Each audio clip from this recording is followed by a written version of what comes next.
శ్రీ సత్యసాయి జిల్లా పెనుగొండ నియోజకవర్గం గోరంట్లలో దొంగతనానికి పాల్పడిన అంతర్రాష్ట్ర దొంగలను అరెస్టు చేసి వారి వద్ద నుండి 7,50,000 రూపాయల నగదు ఒక కారును స్వాధీనం చేసుకున్నారు.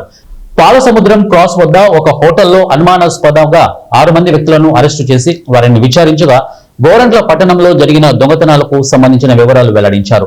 వారిని పూర్తిగా విచారించగా వారు చేసిన దొంగతనాలను ఒప్పుకున్నారు. ఈ నెల 3వ తారీఖున మోటార్ సైకిల్ సైడ్ బ్యాగులో ఉన్న 3,80,000 రూపాయలు చోరీకి చేసి కారులో వెళ్లిపోయారు. గత నెల 21వ తారీఖు నుండి ఈ నెల 3వ తారీఖు వరకు చేసిన దొంగతనాల వివరాలు డీఎస్పీ వివరించారు. వీరు మధ్యప్రదేశ్ రాష్ట్రానికి చెందిన వారుగా గోరంట్ల పట్టణంలోనే కాక తెలంగాణ, కర్ణాటక, ఒరిస్సాలో మొత్తం 10 దొంగతనాలు చేసినట్లు వివరించారు.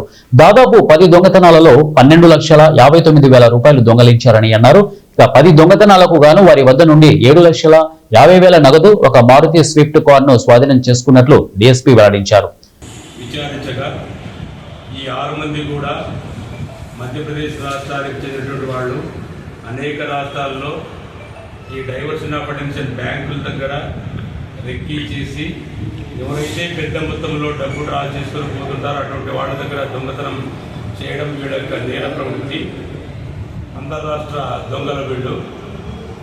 వాళ్ళలో దీపా మాలాబాయ్ అనేటువంటి లేడీ 43 సంవత్సరములు, కడియా సాంచి గ్రామము, పచ్చౌలి తాలూకా, రాజ్గఢ్ జిల్లా, మధ్యప్రదేశ్. మిగతా ఫరితా సిసోడియా 21 సంవత్సరాలు, ప్రదీప్ సిసోడియా అనే వ్యక్తి మాత్రం డ్రైవర్ కమ్ ఈ ముఠాలోని సభ్యుడు. మిగతా ముగ్గురు కూడా రేఖాబాయ్, మమతా, మాలాబాయ్, వీళ్ళందరిది కూడా సేమ్ కడియా సాంచి గ్రామం, పచౌలి తాలూకా, రాయ్గఢ్ జిల్లా, మధ్యప్రదేశ్ రాష్ట్రం. వీళ్ళు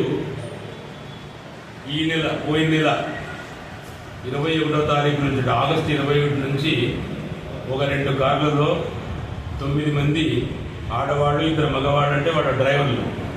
వాళ్ళు 21 నుంచి మన దగ్గర గోరంట్లో 3వ తారీఖు జరిగినటువంటి నేరం వరకు కూడా అనేక రాష్ట్రాలలో నేరాలు చేస్తూ వస్తూ ఉన్నారు. మన ఆంధ్రప్రదేశ్ ఇక్కడ కానీ, మన గోరంట్ల పట్టణంలో జరిగినటువంటిది, పులివెందుల, జమ్మలమడుగు 2